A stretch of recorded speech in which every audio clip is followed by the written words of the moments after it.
Now, this episode was entirely different from the normal episode of Yamada and the Seven Witches.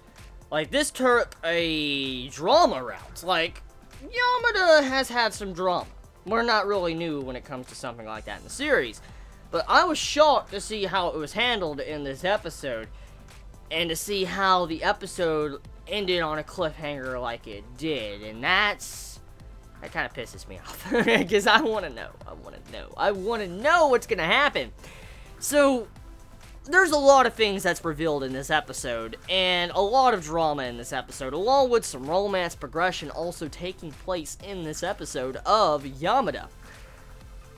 We come to find out the 7th witch, she has the power to remove memories. For instance, if she kisses you, she can remove your memories. And so, the episode was geared around this, and we come to find out that Yamada can't really be affected by the memory manipulation, or any witch hunter can't really be manipulated by the witch's power.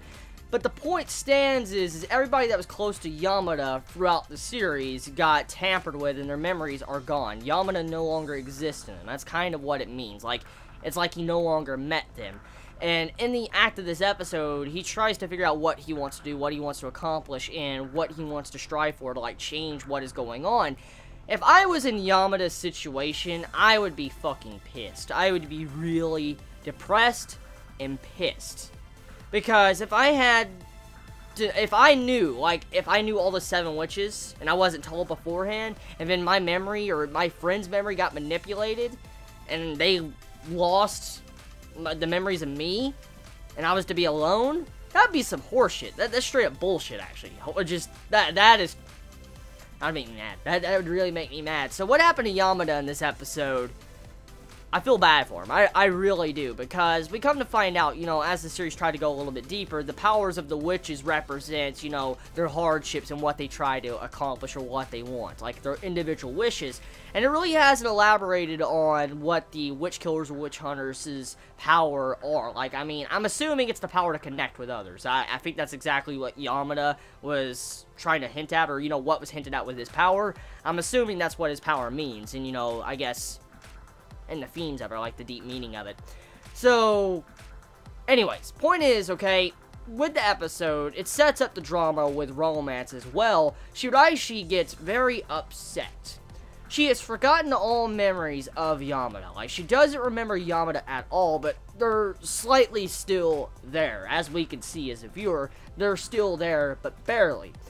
And Yamada, he straight up, he just didn't realize, like, how much Shiraishi loved him until this episode, I think, because he comes to pinpoint the dots. Like, he doesn't specifically state it, but I think it's kind of obvious now after this episode that Shiraishi actually loves him, because when she says that, or that we hear a rumor that Shiraishi fell in love with someone because they fell down the steps, if you think about it, it was because of, you know, Yamada falling on top of Shiraishi, they kissed, they swapped bodies, and then, you know, the series has began from that point. And so, obviously, the memories are not really gone. They've just been manipulated. For instance, it's like they've been tampered with, where a certain person is in that key scene where they don't belong. For instance, you know how, like, Yamada's been axed out of their memories? It's like putting me in their memories for Yamada, and it's a completely different person. That's the point I'm getting at. So, the power, the ability, it's not really permanent, or at the very least, I don't think it's permanent at first. Let me, you know, explain. If you didn't notice, with the ability of this witch, what she tries to hint at is, give it 24 hours, and then the memory manipulation, like the memory loss, will kick in.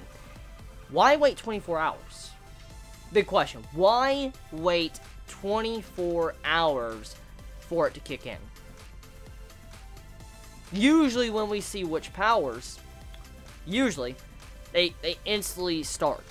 Or slowly, gradually start, but almost you can already see starting slight effects already taking place. And why would you need to wait 24 hours, though? Is there a time limit until the memories that are lost are permanent? I'm assuming that's what that means. I'm assuming that the memory loss is only permanent after a certain time frame, maybe 48 hours. Maybe Yamada still has a chance. which I think he'll probably save his friend's memory. I highly doubt the mangaka will go down a path to remove everybody's memories, because that would be kind of fucking depressing if it did go down that path. Still, that girl's ability is pretty scary, because to be able to remove people's memories, that's pretty fucking broken. Like, you realize what you could do with a power like that? You realize if you were able to erase people's memories and manipulate things, oh, yo, that's a broken ability. You could do a lot of shit with that. So, scary. Very scary. Big question I have, though, is like, why can only the student council know of all 7 witches? Why is it only the student council members that are allowed to know about the witches? Why? Huge questions I have right now. Like, why are they the only ones? Why is this rule in place? What is the danger from finding out? It's like, what's the point? Why are they so worried for Yamada or anyone to discover all 7 witches? Huge questions. A lot of questions I have. I mean, wouldn't it have been easier just to remove their memory of the 7th witch? Wouldn't it have been easier? You gotta think about it. So, Yamada this week, very intense for certain different reasons, especially with the drama. Animation pretty damn good. I liked, you know, how Yamada just slammed down the freaking wood table and just crunched it down with his fist. He was just pissed. Great episodes. Tell me your thoughts in the comments below. Y'all have a wonderful day or night wherever you live. Please be safe. Chibi out.